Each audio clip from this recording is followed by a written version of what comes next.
life throws difficult things at us, and we may have figured them out, we may have not figured them out, maybe we'll continue to try to figure them out for the rest of our lives.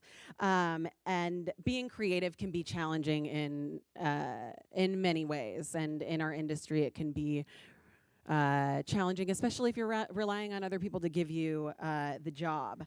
But being creative also gives us the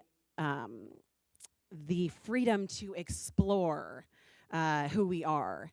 And I don't think it's necessarily a choice that we have made to be creative people. It's something that was given to us. So I'm hoping that we can find practical steps through this so that we can use them at any moment to thrive and find fulfillment in the big and the small. So with that being said, I'll go back to where I was about 15 minutes ago. And I'd like to talk about just a little bit about the mental health side of life, and specifically the actor. So Is that my cue? That is your cue. So It's on. Yeah. okay. So I think that the actors have a lot of issues that show up. One of which is that they have a bad reputation. It's, I think, by and large, unearned. But it's such things as we're all narcissists, we're all inappropriately intimate with people, all we care about is ourselves, we're flaky and unreliable, so there's, I'm sure you can sit there and think of your own in your head. Oh yeah, people see me in this way, and part of it is because we are creative. We don't walk in a straight line or move in just simply a logical sequence the way a lot of other people do, and they don't understand that. I think that one of the biggest things you need is people in your life who get it. They don't necessarily have to be in the business or be doing it themselves, but they have to get what you're doing and why you're doing it, the deep passion you have for it. Because if there's no passion, just go do something else, right? I want to ask, so I'll get personal. I've struggled with depression and anxiety. Mm-hmm. I've gone to therapy for 6 years. I'm still working on it. Oh, thanks. And that's something that I would like to address. How we can help ourselves. Anything that happens. I was listening to a podcast today, and I'm hearing this parent talk about their child and missing something that they didn't see, and I'm weeping. And so how to use that to our advantage, as opposed to letting it being so sensitive that it brings us down. So how to It is. It's a question of building up your ability to be present with strong emotion without being taken down by it. And for me, I think I started doing some kind of meditation in '71, and a big piece of that was when my emotions came up, they tended to overpower me. And I think, one of the things that's always attracted me to being an actor is that exploration of the human condition, and a big piece of that is our emotional lives. So developing that ability to experience the emotion without having it sort of run your life is very important. And, the other reason one of the things I really enjoyed about, being an actor, why I thought it was a great career choice, is everything you do to take care of yourself is important to being an actor. You need to be physically in shape. You need to eat in a healthy way. You need to keep your, your physical appearance in good shape. And all of the things that you need to do those things, eating healthy, regular exercise, those are the first two things any mental health practitioner will tell you to do, no matter what your issue is, anxiety, depression. Get some exercise, right? So there's a real sort of synchronicity between taking care of yourself as a human being and taking care of yourself as an actor. And that's kind of sweet.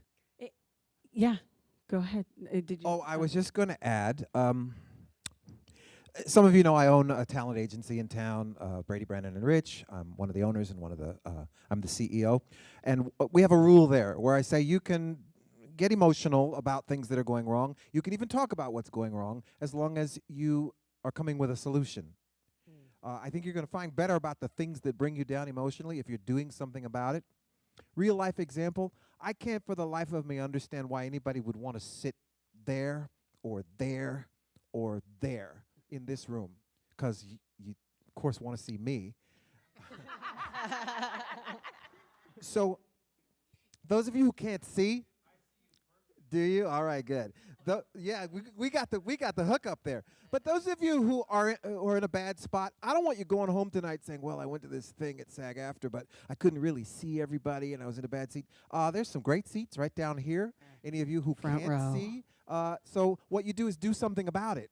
Don't go home and lament the fact that you felt like a second-class citizen because you couldn't see and he got to see. Why didn't I get to see? Well, you get to see. If you want this seat, come get it. You want this seat, come get it. You want a seat over there, come get it.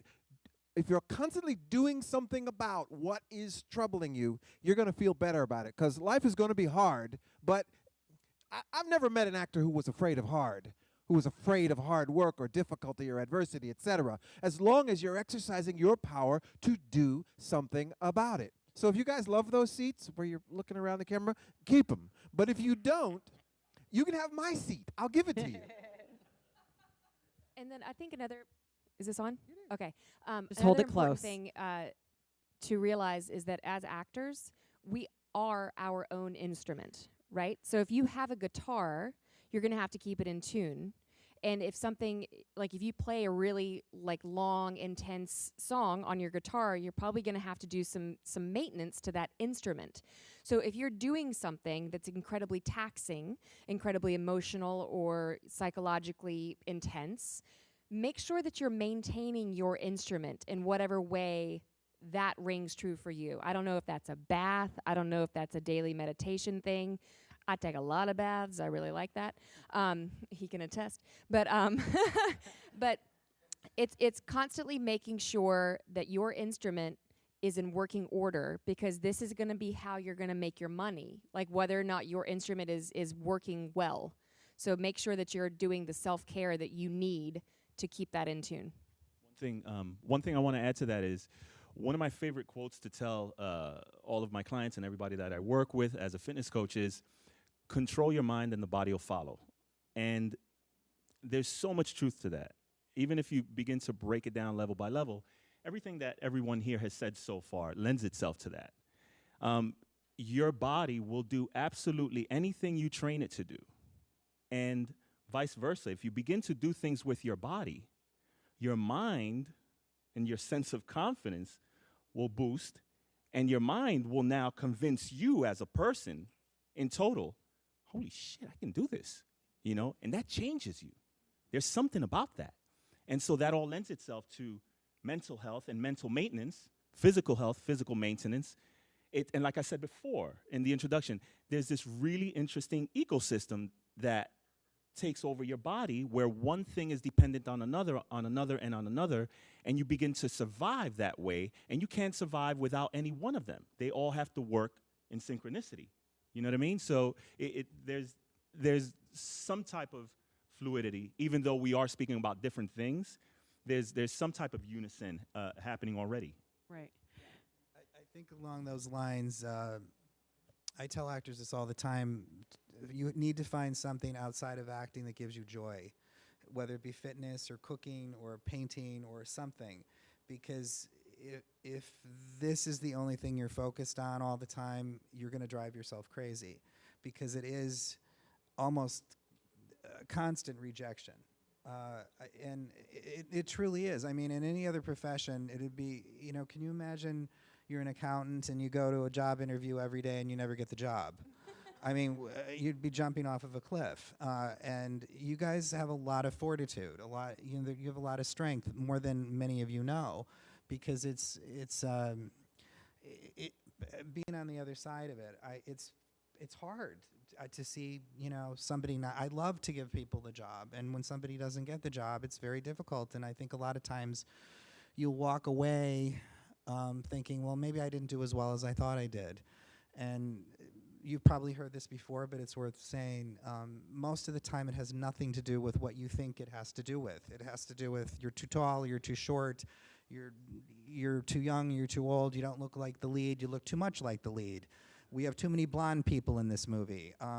You know, I've had any number of reasons why this has happened. Or the producer wanted to hire his son, and that happens. So go in there and with the idea that this is a chance to perform, and then leave it there, and then go about the rest of your day. And as I said, find other facets of your life that give you a sense of fulfillment. And there's, I don't know the exact quote, but Robert Downey Jr. said something to the effect of, I just take care of my, take care of yourself psychologically and then just show up. And I think that, you know, I've had to get to a point where I'm like, yes, acting is what I will do, and I will be in this industry. I will direct. I will do all of these things, but also that if I'm not auditioning every day or every week, it's not the end of the world, because I'm creating in other ways. I'm sewing. I'm doing all of these other things, and in some ways, it's acting is another part of my life, and it's a huge part, but when you look at my life, from the outside, it may not look like a huge part every day. I want to say that, you know, to sort of build on what you were saying, Paul, actors run towards the things that everybody else is running away from. Those very intense emotional experiences, betrayal, murder, you know, survival on a mountain. I mean, all of these kinds of things that most people, that's their worst nightmare, to have to deal with that kind of stuff. So give yourself credit for being tremendously creative. Somebody else said the word vulnerability. You walk into a room and you reveal your soul to people you have never met before. And that is another thing that most people would rather, you know, go screaming in the other direction rather than do. So, I mean, I think, but to do that requires those resources that Austin was talking about, knowing what refills your bank, because it gets depleted all the time, but you've got to refill it. That's as much your job as showing up at an audition, so that when you do show up, you're full. You've got it going. And yes, that's your preparation, but it's also maybe that bath the night before. I had a friend took 6 months off one time. She just had to get away from the business. She learned American Sign Language. And then she came back and, you know, jumped right back in.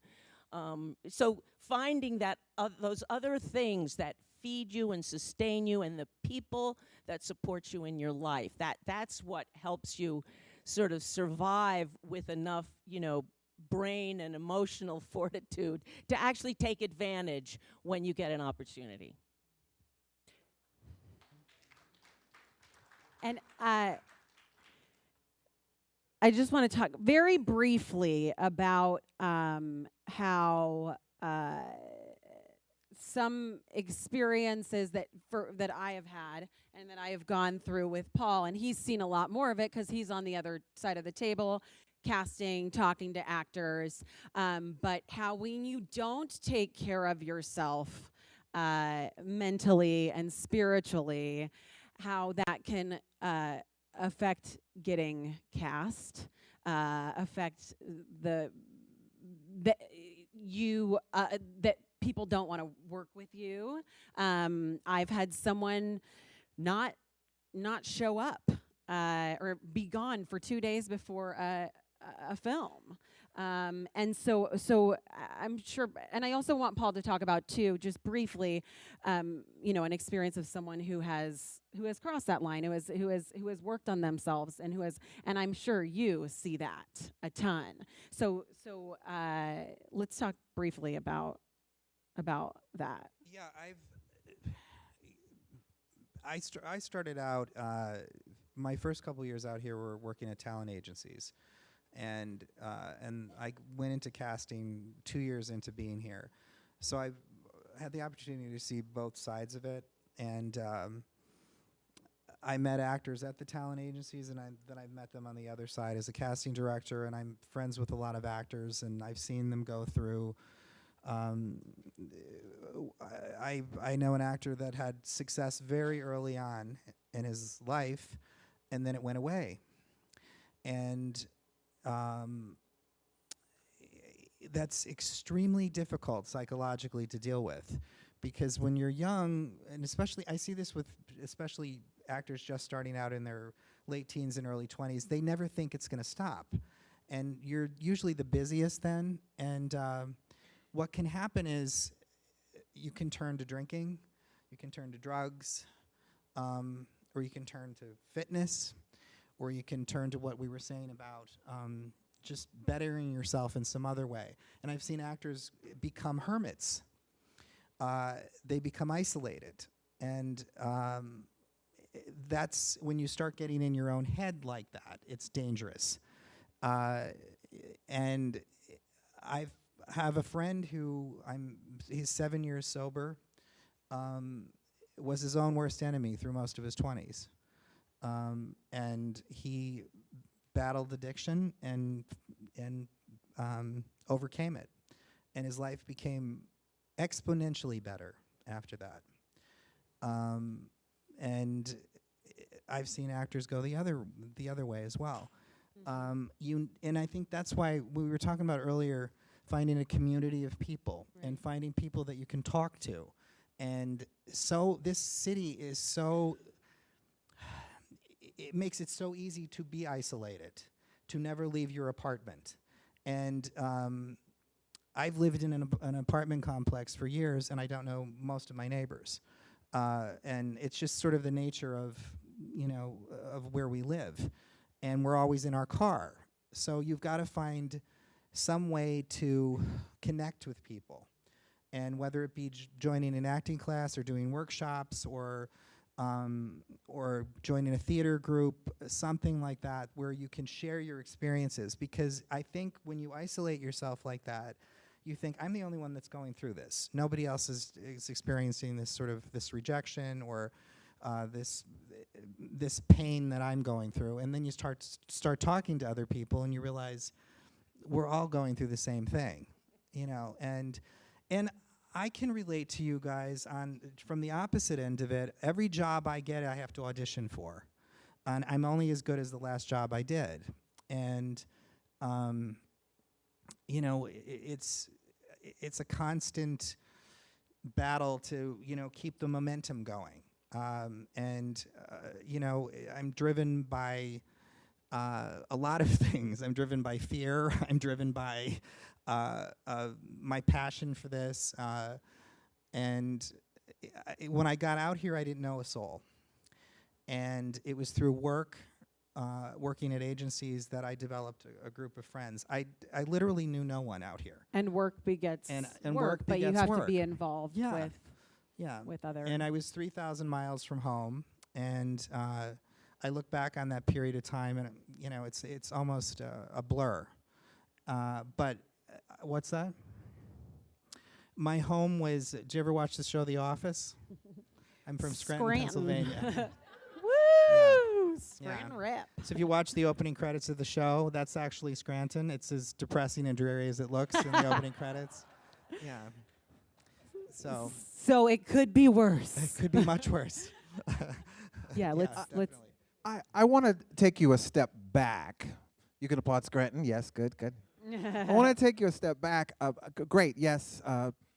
Make contact, do therapy, get to know each other. But my perspective is different. I think a lot of that anxiety we carry is because most of us don't really have a complete understanding of the audition process. So here's this analogy. You all know what a potluck dinner is? You know, everybody brings a dish. We all say, we're going to do a potluck dinner. Everybody brings a dish. We lay out a big table, and there's all these different items, and then you serve yourself. So imagine you went to a potluck dinner, and you forgot to bring a dish. And we said, okay, it's time to eat. How would you serve your plate? Oh, sorry, go ahead. Go ahead. You know, all that. But suppose you brought an 18-pound roast turkey. And you, bam, set it down on the table in the center of the thing. And everybody said, okay, it's time to eat. How would you serve your plate? Yes, pour it on. Come on, let's eat. I find that most actors are attending auditions as though they brought no dish. And what I'm here to tell you is you brought the turkey. You brought the main event. So when you go to an audition thinking you have no power and you're just there in judgment and you're going to get rejection and despair, etc., you're already setting yourself up for the kind of mental disease that's going to take you down in the long run. You got to understand you brought the turkey. Now, does that mean you're going to get the job? No, but you don't have to get the job to have a positive, powerful, life-affirming, artistic experience. Bring the turkey, serve it up, serve your plate, eat like a champion, and see what the result is, and move on. Understand the power of you. Great. Awesome.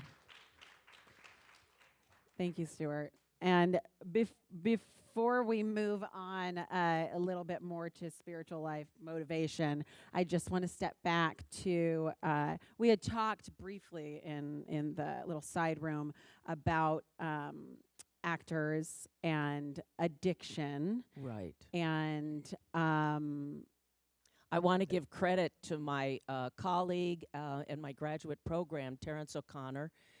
She was an actress, and she's now a therapist up in Ventura. And she couldn't come tonight because she's doing a group that she does every Thursday night, and she's really enjoying it. But she wrote a very interesting paper on the addictive aspects of an acting career.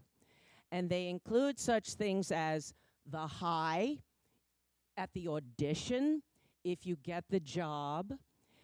It includes this notion of who remembers Pavlov and the dogs, right?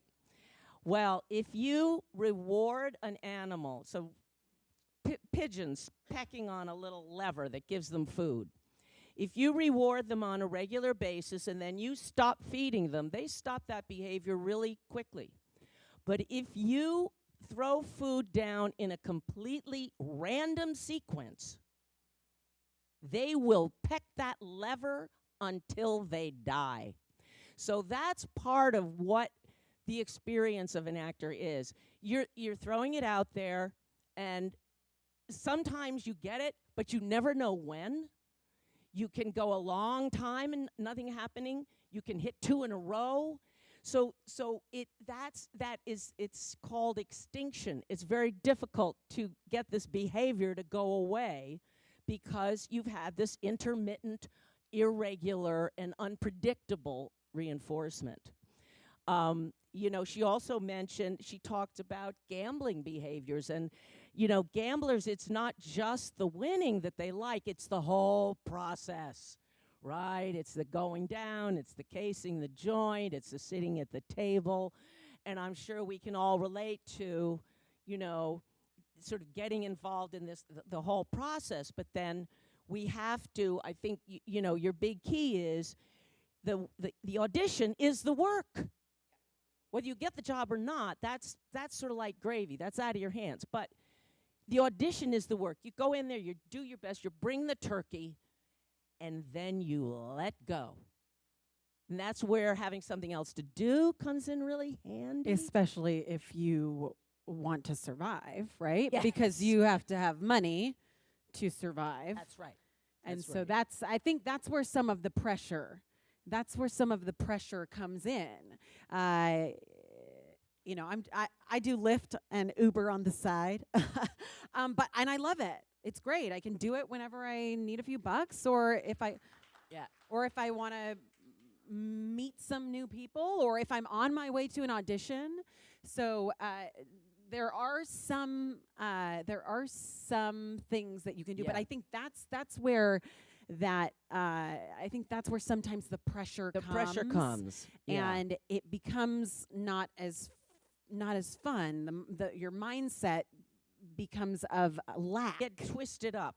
Well, and I think the other thing is we have such great imaginations. There was a point in my own therapy when I realized that these relationships I was getting into, I was like filling in the blanks because I have this very vivid imagination. So where the other person wasn't showing up, I had a whole sort of like storyline that filled that in beautifully, right?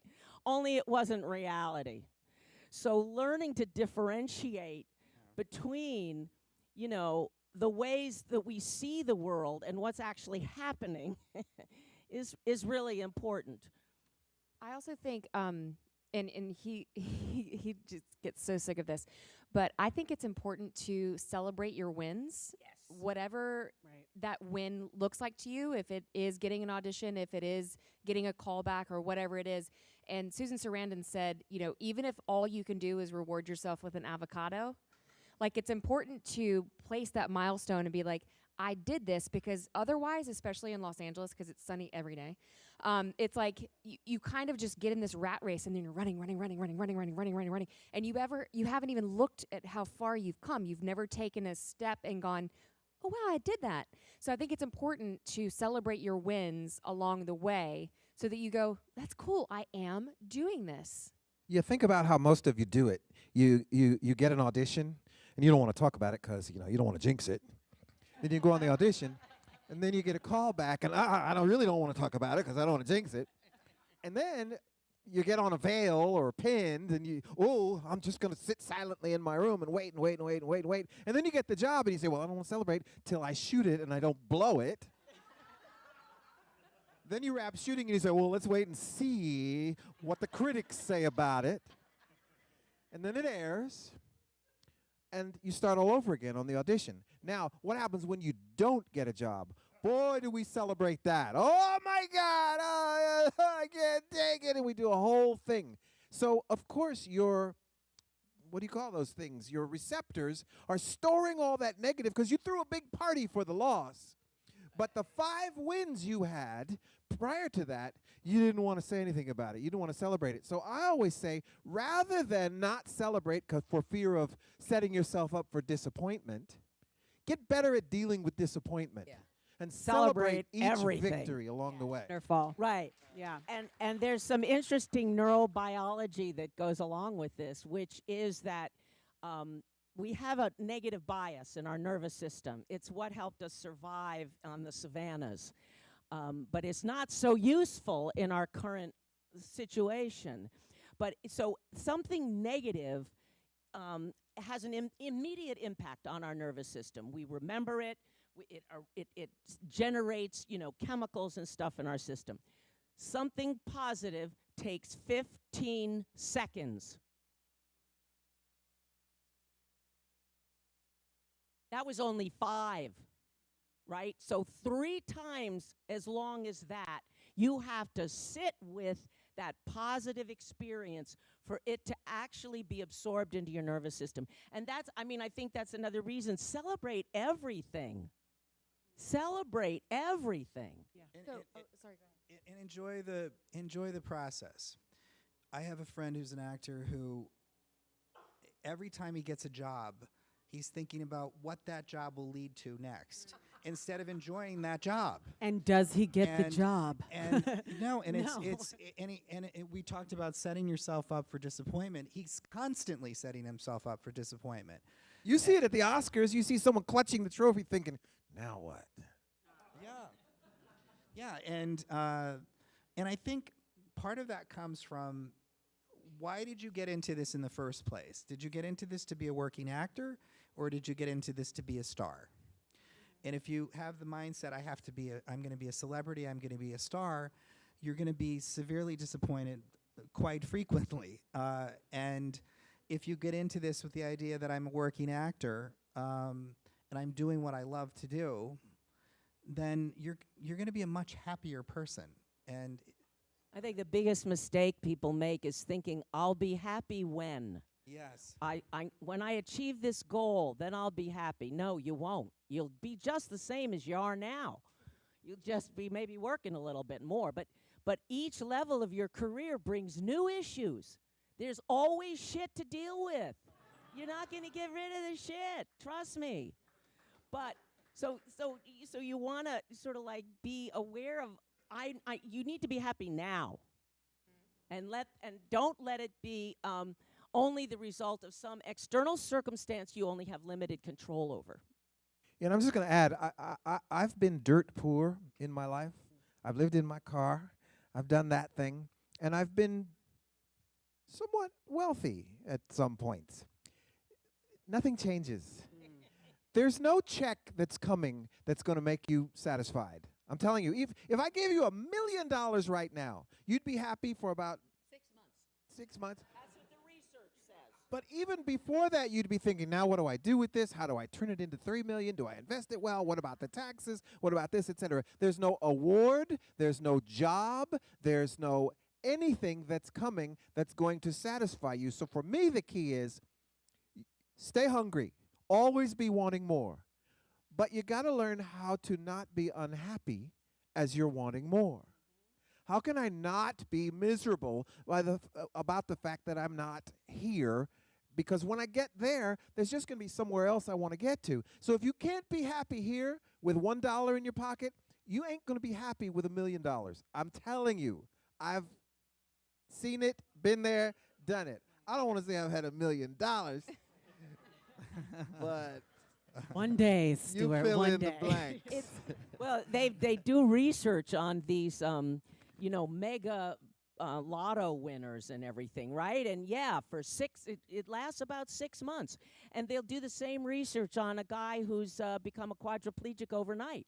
He'll be miserable for 6 months, but then at the end of 6 months, he's basically feeling the same way about his life he did before the accident.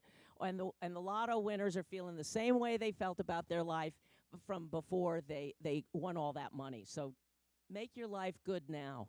I don't want to jump ahead to the life hack boot camp thing, but please. So I took this class and it was very transformative for me. But one of the things that it taught me is the work reward process, which Carol was talking about how like we have a hard time having the good feelings and rewarding ourselves. And so the way that this entire thing is structured is you work for 25 minutes and then you give yourself a 5-minute break in which you give yourself some sort of reward. Or you work for 50 minutes and then you have a 10-minute break in which you give yourself some sort of reward. They encourage you not to do rewards in chocolate or in alcohol. But like whatever it is, like whatever is some sort of reward that you can give yourself, because then it starts to train your brain that, oh, I did this, I can celebrate. Maybe I want to do that again, And so psychologically we start to work on, oh, I've accomplished this, I can celebrate it. Whoa, I accomplished that. That means I can. And then you start to develop a habit of productivity. yeah. Do we have till 8 or 8:30? Okay, perfect. Okay, great. Sorry. Did you want to? No, I just said I don't know what the problem is with the reward of chocolate. I don't get what the problem with that is, but As long as you're not eating a whole Snickers bar yeah. every 25 minutes, you might be okay. We did auditions all day today and survived on M&Ms and Hershey bars, so it's fine. So that being said, let's kind of I want to turn it over to Stuart a little bit. I just love Stuart. Again, I took this class and I wanted to go every week. A lot of times I'll find myself being like, oh, I just don't really want to. I don't want to. and it was wonderful. So just a little bit more about spiritual life, motivation, and how when we get in those spots, because I've been in the spot of I don't think it doesn't matter what I try to tell myself. And you'll probably say that's not true. But what I try to tell myself, what I try to do to help myself just get out of bed, whatever it may be. But when we're in those spots, what are some things that we can do to help ourselves overcome and move forward? Here's how I talk about that. You know that dinner game that you play where someone says, if you could have any superpower, which one would you want? Help me out. Someone said invisibility. Be invisible, Reading minds. fly, time travel, et cetera, et cetera, et cetera. Those are all great answers. But my theory is this, that many of the times the reasons we don't succeed is we don't know what our superpower is. I'm here to tell you that you each have a superpower, and flying wouldn't help you. In LA. You know, you know when you're on a plane and you can push the thing and it tells you about the flight? It tells you the external temperature outside the plane. It's like something like negative 65 degrees. So even if you could fly, you'd be like, oh, shit, I'm not doing that. But what I'm here to say is each of you has a superpower. My story is this. The reason I've done so many things, and when I started out, everyone in the business said, well, you have to pick something. You got to focus. You can't do everything. What do you really want to do? And I said, no, I want to write, direct, act, produce, compose music, write books, do all of those things, and I want to be on the business side too. And they said, well, you can't do that. But it wasn't until later in life that I discovered what my superpower is. And my superpower works in acting, and it works in writing, and it works in music, and it works in business, and it works in relationships, etc. So motivation, when you walk into any situation knowing you have a superpower, you don't have time to get depressed or down about it because you know that you have a superpower. It's like going into a boxing ring knowing you have a devastating right hook. Well, all you're doing the whole boxing match is just waiting for a chance to throw that right hook. Bam! Knock them out. If you're walking around not knowing what your superpower is, if you're walking around just thinking you're an actor, that's a thing. That's not a superpower. What is it inside of that you really do? Believe me, when you're walking, you see the people who walk around like they got it all on. That's just because they know they have a superpower. Is your superpower your empathy, your creativity, your nurturing, your inspiration, your hardworking, your common sense, your whatever it is? You got to find that so that you're not trying to be the best actor in the room. I don't know how to tell you to do that. I'm sure that Paul will tell you, you can't come in and be the most talented person and expect to get the job. You got to know what your superpower is. And when you have a superpower, even as you sit there right now, you'll be sitting there like this, thinking, just wait till I get the chance to use it. And when you know what that power is and you find methods, tactics to use it, you're going to win. And then you'll expect to win. And then that spiral staircase starts going better and better and better because as you have a better expectation, you have a better action. And if you have a better action, you have a better result. And then you have a better vision. And then you have a better expectation. And then so on and so forth. And it gets better and better. The problem is the staircase goes the other way too. So you got to know your superpower. Everybody up here, Nina talked about what their superpower is. In a way, you got to know what yours is. You won't have a bad day in life as long as you know what your power is. Thank you.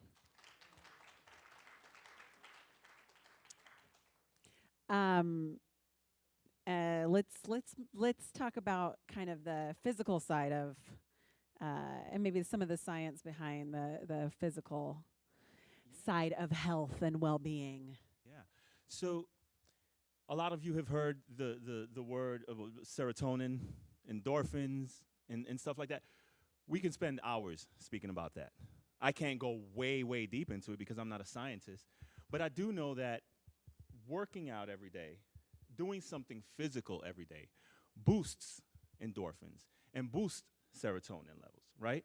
And those are hormones, chemical neurotransmitters that exist in the brain, going back and forth, that actually help you function better. They change your mood.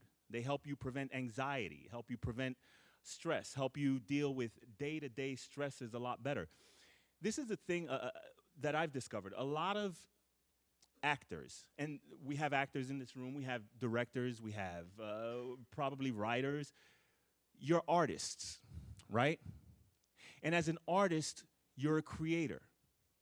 Creators aren't too organized. Right. There's some stuff going on in here that really doesn't work well with organization. Or we just don't want to. Yeah. It ruins the creative process. It screws with you. And organization and structure go hand in hand. So now what do you have? You have trouble finding structure in your day. So now half an hour actually becomes 4 hours of television watching and binge watching Netflix and Hulu. And what's the latest show? And is The Handmaid's Tale coming out next season? And what's going on? And so you start doing this thing to yourself where you continue to expand time. And you don't realize that one of the things that can actually help you create better structure is to have a small period of every day where you exercise, right? So what I want to talk about is the craft of exercise. As an actor, as an artist, you're a craftsman, right? So you're a craftsman first. You're a craftsperson first. Let's be gender neutral about it, right? You're a craftsperson first. So as a person who works out on a daily basis, you have to look at the craft of exercise because there's a craft to it. And if you're not looking at the craft, then you're already looking later on at the result. So let's take the craft of acting. And when I think of a craftsperson, I think of somebody like an 83-year-old little old man just sitting there, or maybe 90 years old, sitting there and just carving something out of wood and just blowing on it and just making little elves out of wood or something, whatever he's making. That's what I see as a craftsman, right?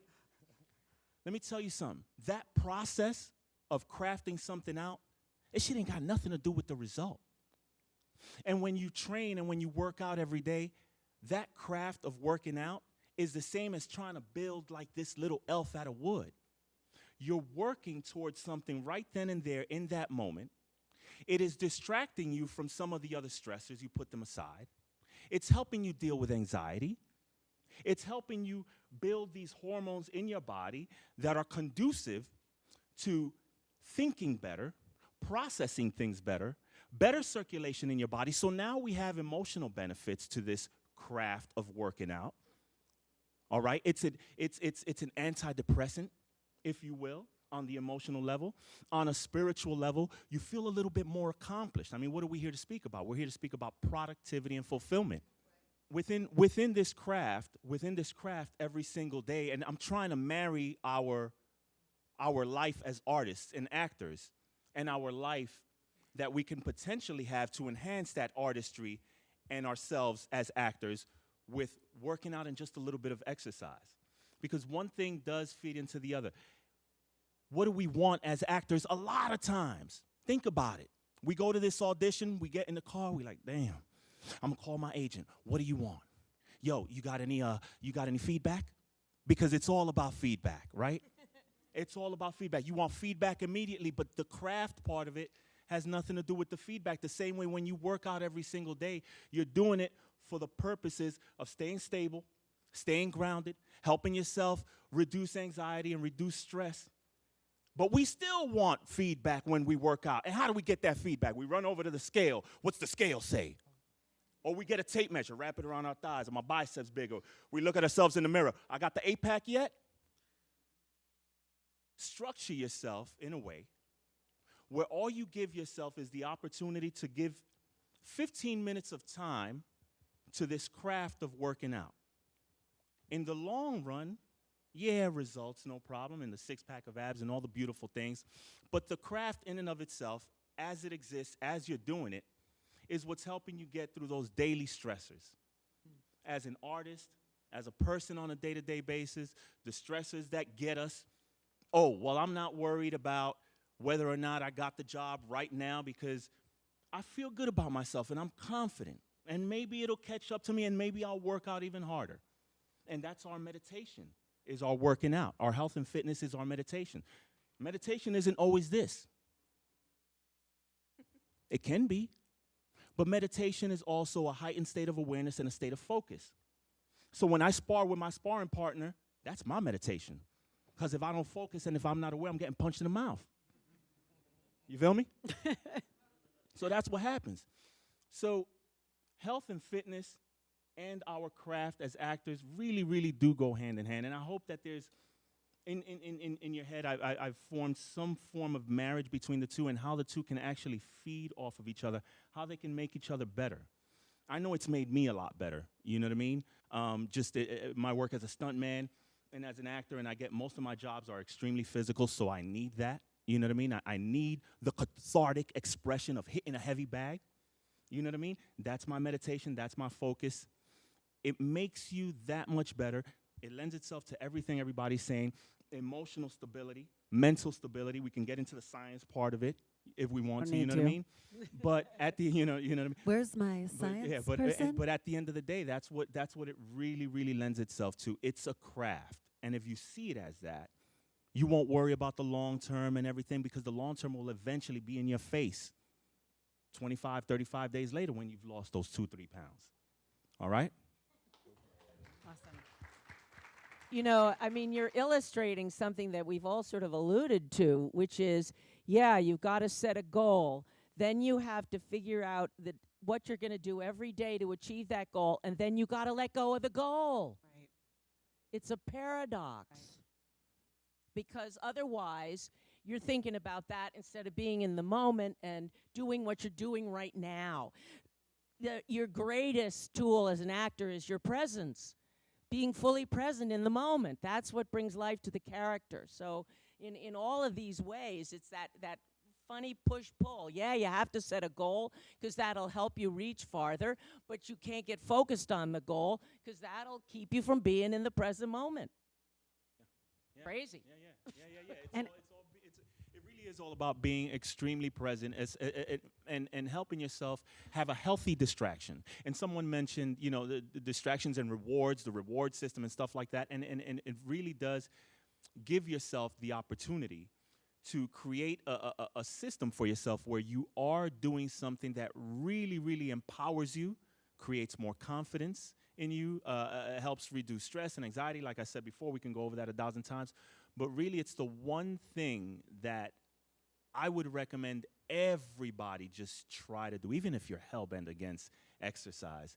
Just try to do something physical, because in the physical, you will probably discover something new about yourself. You know what I mean? And that's really, really what we're trying to do, is trying to find those parts of ourselves, those different colors of ourselves that we can paint with as artists. You know what I mean? So it's worth a shot. It's worth a shot.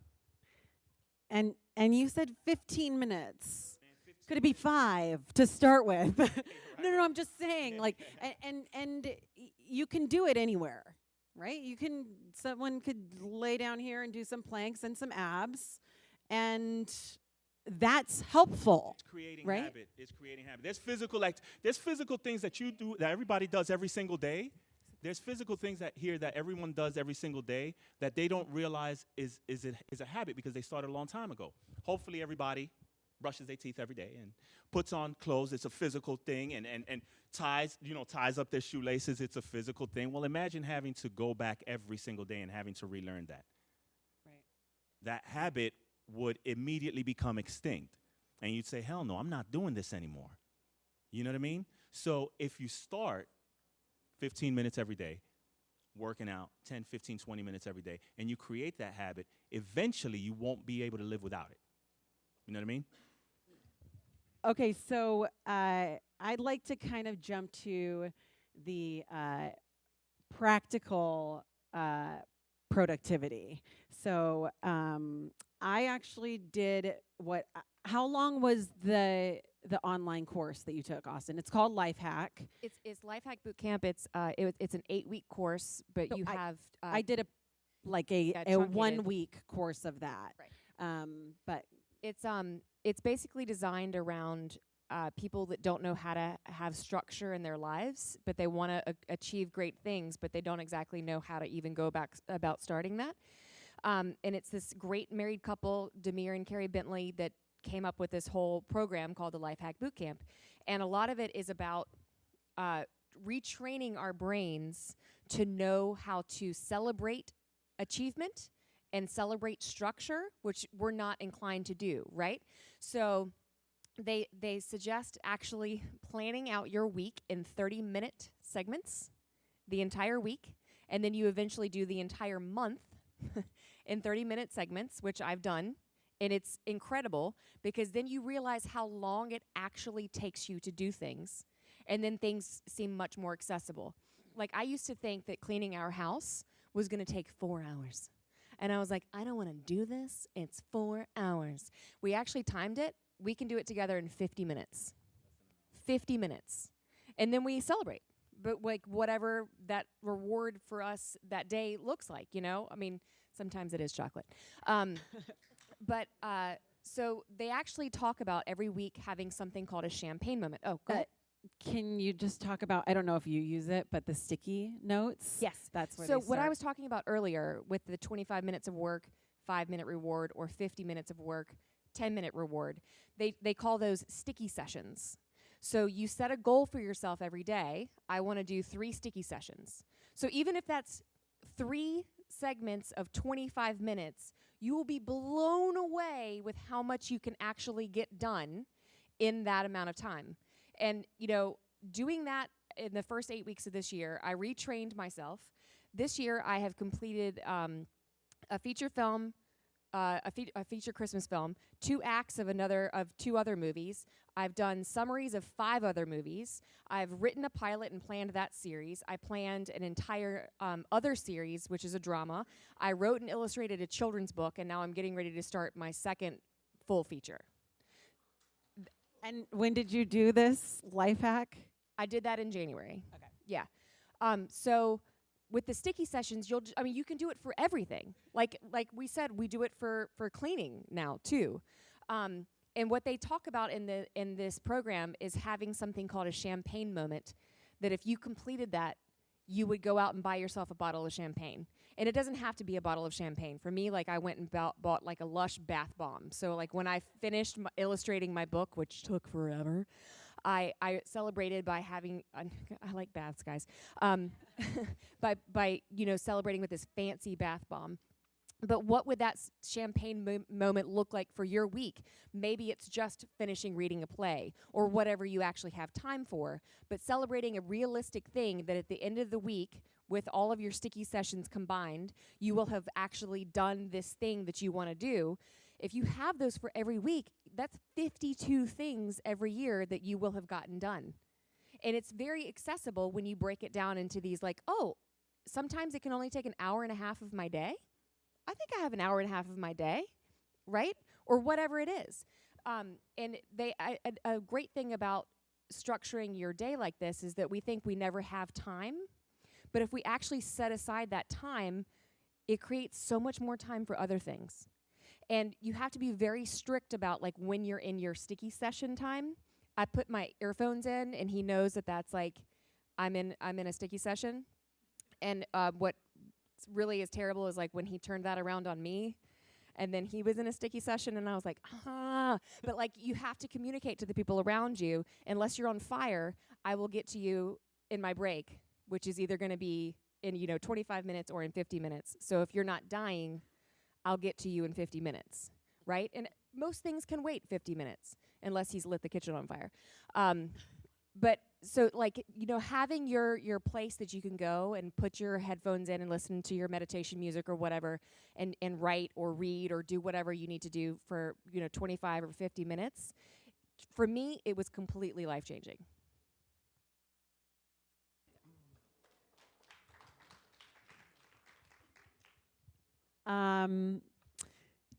So, is there anything else that anyone wants to add?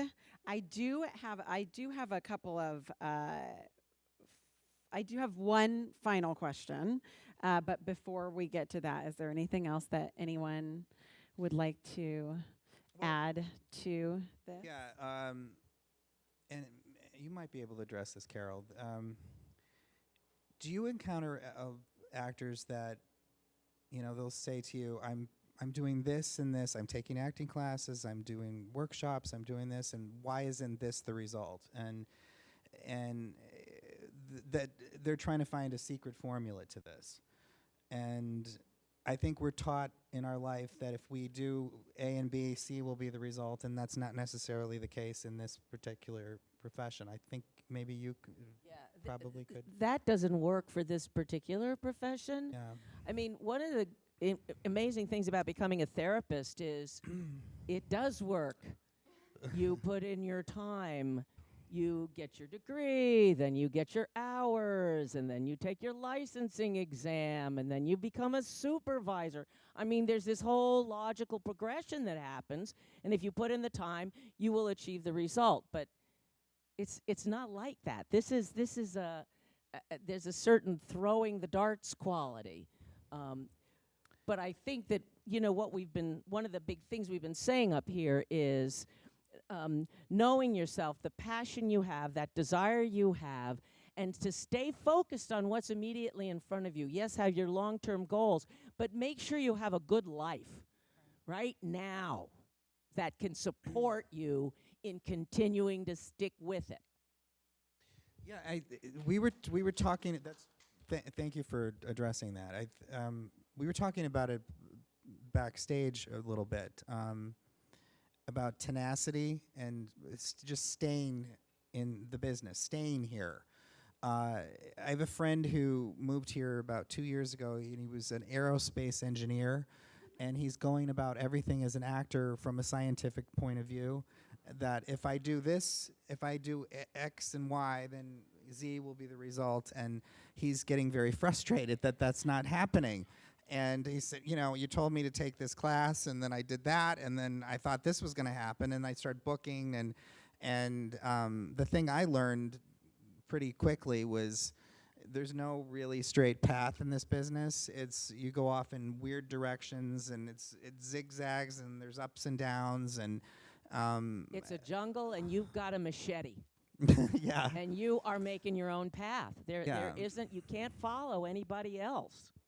Yeah, and there's been, I'm sure all of us can attest to this.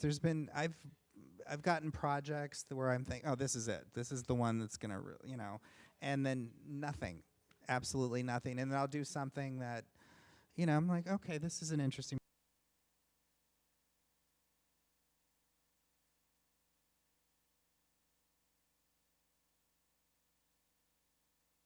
And I recommend this.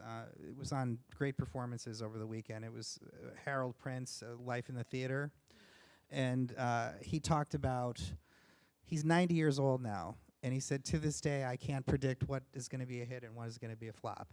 And he had this massive hit with Sweeney Todd that swept the Tony Awards. And he said 6 shows after that were one flop after the other.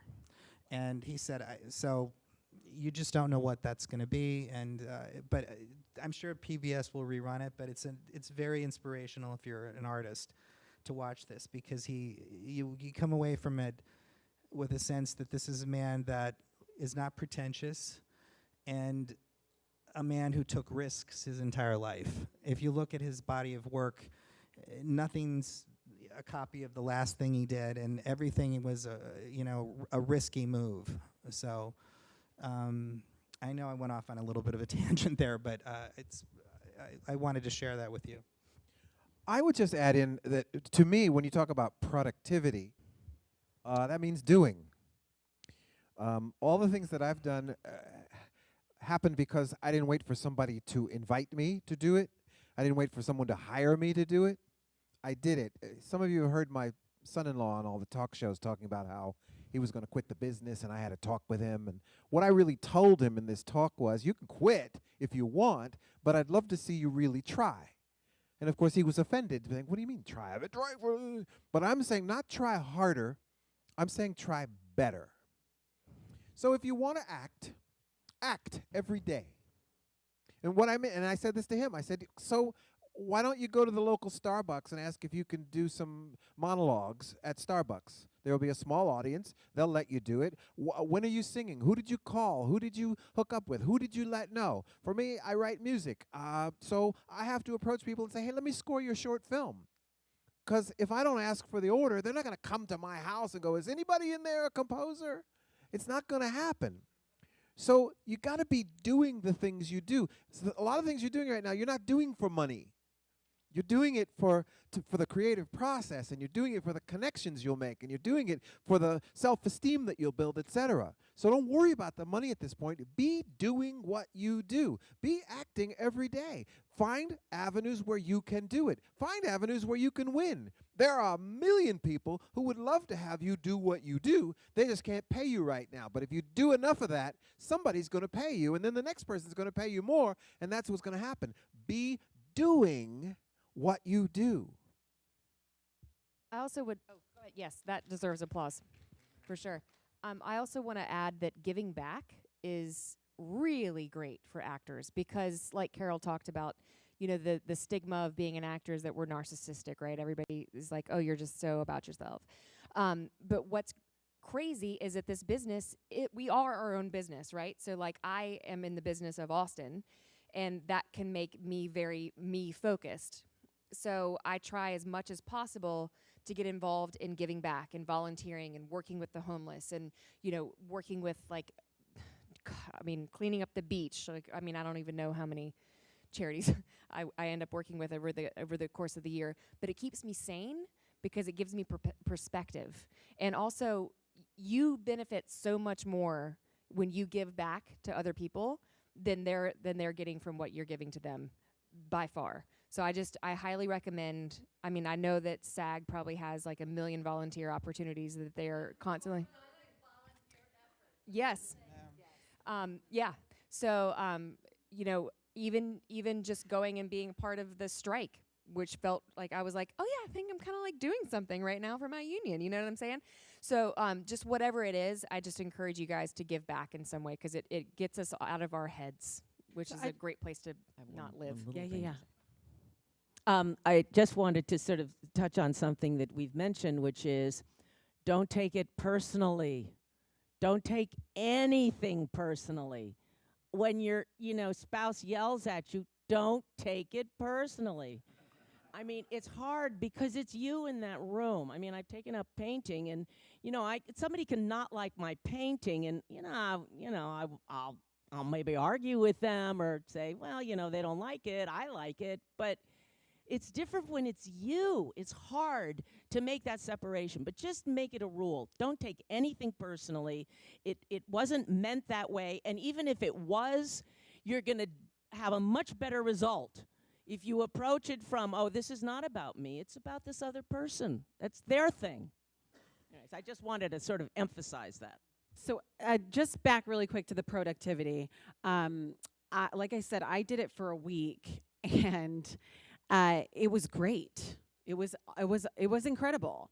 And structure is hard for me. So I've changed it a little bit. I'm not as productive, but for now it works for me. I write a list down of things and I try to complete them within the day.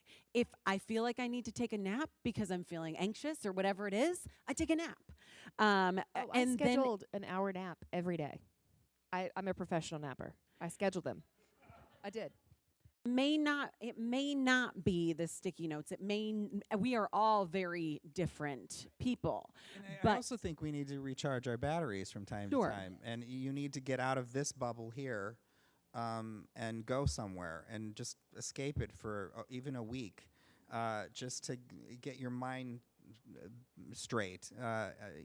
My way of doing that is going to Scranton, Pennsylvania. And then I can't wait to get back here.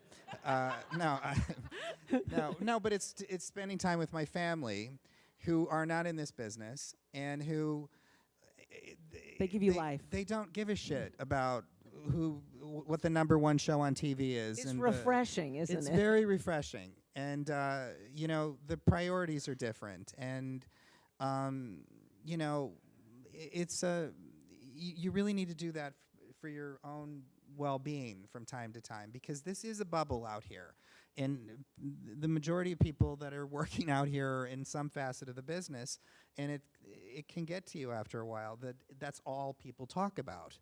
And so you need to just you know, get away. I don't care what it is or where, if you go up to the mountains or wherever, but just get away from this for a bit. And I'm guilty of not doing that enough. And then you burn out, and you get sick, and that is And not. the cycle continues. Yeah, and the cycle continues, exactly. But I would tell everyone, try doing like a sticky session day or a sticky session week, and write down things maybe that you have wanted to do for a very long time, and devote that time. Turn off your phone. Don't look at Facebook. Don't look at anything, and devote that time. Commit to that 50 minutes or that 25 minutes and do an experiment. I mean, You'll be really surprised and like proud of yourself, like with just how much you can accomplish in 25 or 50 minutes. And again, like Nina says, no email, no text messages, no phone calls. Put your phone in a drawer. Do not have any type of distraction. You're literally just doing that. so you have to turn off all the pinging Yeah. on your phone, all the pinging on your computer, all of it. I actually sticky session my workouts now. I have wireless headphones, so I don't even have to have my phone with me. It's all through my watch. I have my workout music here. And like I realized how much, even when I was like on the bike or on the treadmill or whatever, I was looking at my phone. And I was like, I can't be sprinting and looking through Twitter, because you Right. can't read when you're like, you know, Right. like, so it's even changed the way that I exercise. And if you get in, like you said, if you schedule that nap or that workout or whatever it is, that frees your mind, I think, to be creative in here without any of that distraction. And I think the pressure is what can stifle. So, Because Yeah. especially if you're sitting down to write a feature, you're like, oh my gosh, how am I going to come up with 120 pages of material? So don't make that your goal. Make 5 pages your goal for the week. Like if you write 5 pages, you would have your champagne moment, and you would reward yourself in a great way, right? So start by making like small, achievable goals. And then after you achieve those, you go, wow, that only took 2 hours, you know, or whatever. And so then you can learn how to structure your week so that you're achieving these big things. Because I do write a lot and he writes a lot, we try to accomplish 3 to 5 pages a day if we're in the middle of something. And, you know, some days I write 12 pages, some days I write a half a page. But it averages out to about 3 pages a day. If you're writing 3 pages a day, you're going to have something created in not too long. awesome. So before we get to the questions, which I know we have to get there. Okay. So before we get to the questions, I'm curious if you guys are willing to share what a critical moment of overcoming something or of getting to a place where you've completed something in your acting career, in your life, and how did you do this? And you can discuss, if you would like, your very human trait. I say, you know, none of us are perfect. And so we're going to have that thing that we have to overcome to get to that place where we can be productive, or that thing that we thought we could never do that we did because of this, that, or the other. And if you would like to answer that, great. And if you don't, that's fine too.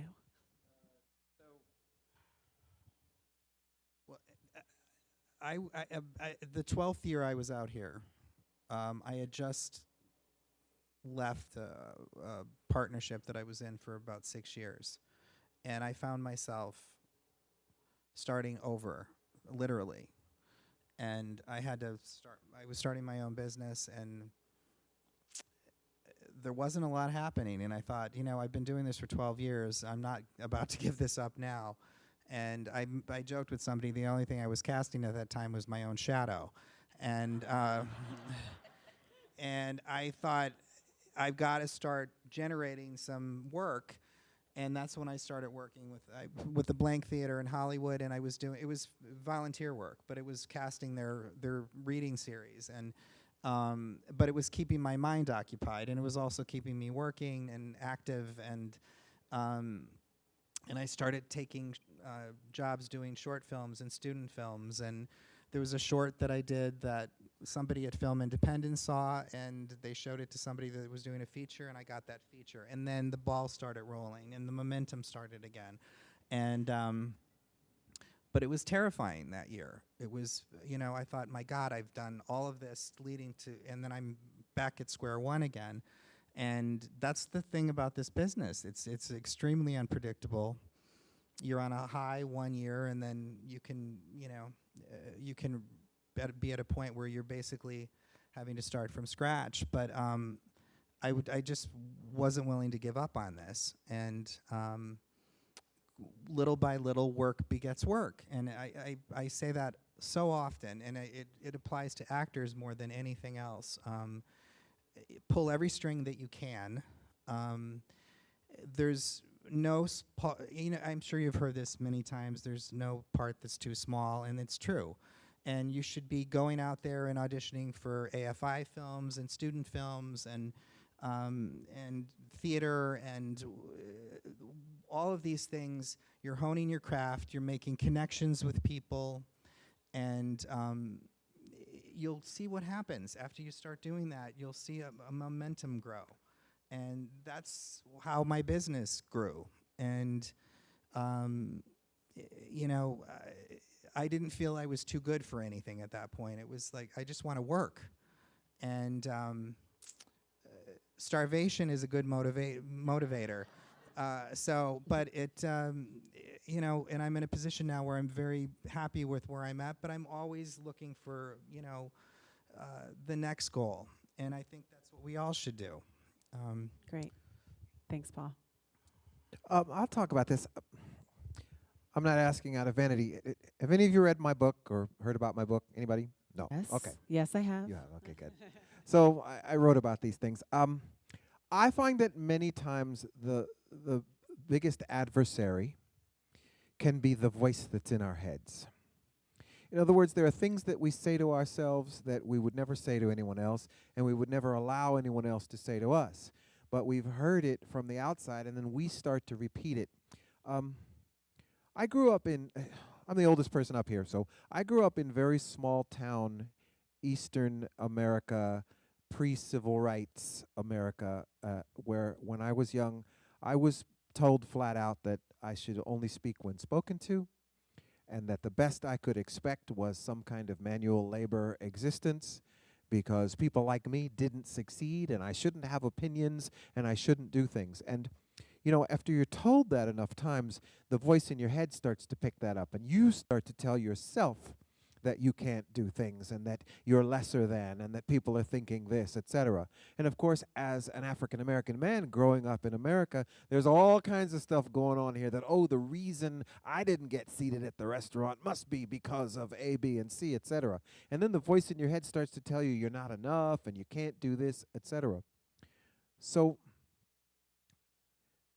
I was fortunate to have a point in my life where I was able to tell myself a different story, where I was able to tell myself that I could do things. So when you're talking about things you've overcome, just being here tonight and having you come to want to hear what I have to say and possibly have something I've said actually have an impact on you, is that American dream come true, is the overcoming of that voice in my head. So whatever voice is in your head telling you you can't, I call it fire the announcer. That voice is just the announcer. That's not you. That's the play-by-play saying, and you suck, over and over and over again. Fire that announcer. Hire a coach in your head, and hire someone who's going to be positive and tell you that you can, because this moment and moments like it for me are proof that I don't have to listen to that ugly voice in my head, and I can replace it with something really positive. I advise you to do the same.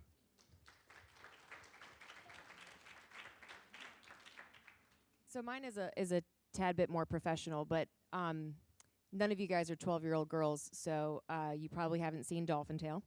But I was the trainer in Dolphin Tale, and I was convinced, like Paul was saying earlier, like, you know, you get these jobs and you're like, this is it. I'm on my way. And I got off of the set of Dolphin Tale, and I was like, I'm amazing. And I did not work for 18 months. Like, I couldn't get in the room. And it was devastating to me. And I'm just like, what happened? Like, I thought this was my gold mine, and like then I'm set, right? Like this was I was in the #1 movie in the country, and now people are like, who? And I really started to spiral. And luckily we got a sequel to that movie, which is the first sequel to a real life story ever, which was a follow-up with another real life story.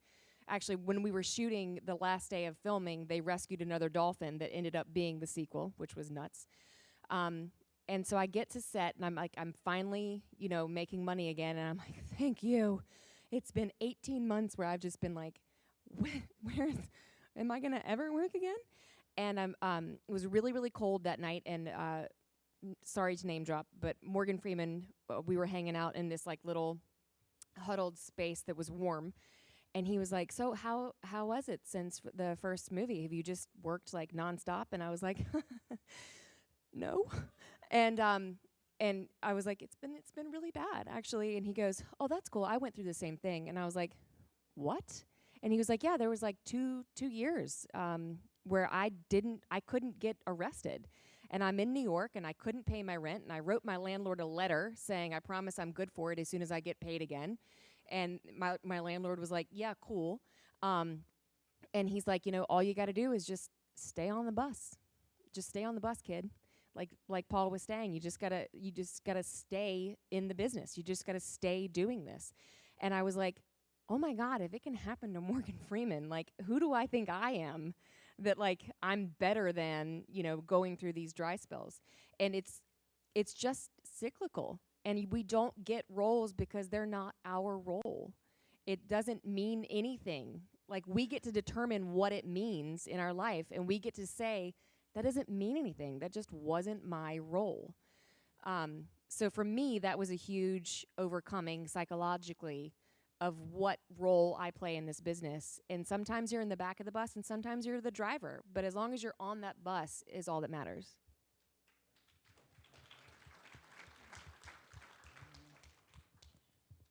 And I think we have to remember, it's one of my first bosses told me this. It's called show business. It's not show fun. It's not show friends. It's a business. And there's a lot of decisions that are made that are completely outside of your control. And when I'm doing a movie for television, a lot of it has to do with what names will sell this movie in foreign markets. And I have to satisfy the foreign buyers because that's where they're making their money. And it's not because those people are necessarily a better actor than anybody here, but it's because that person has some sort of value in France. And that's one of their big buyers. And so you have to also keep that in mind too whenever you go in for a job. Some of it is totally outside of your control. It's frustrating too because that's, you know, we get into this to be creative, and sometimes you're handcuffed by stuff like this. But, you know, it's the nature of this business that we're in, and you just have to kind of grin and bear it and, you know, proceed along. Let's have a round of applause for everyone. Thank you guys so much. And there's a lot of decisions that are made that are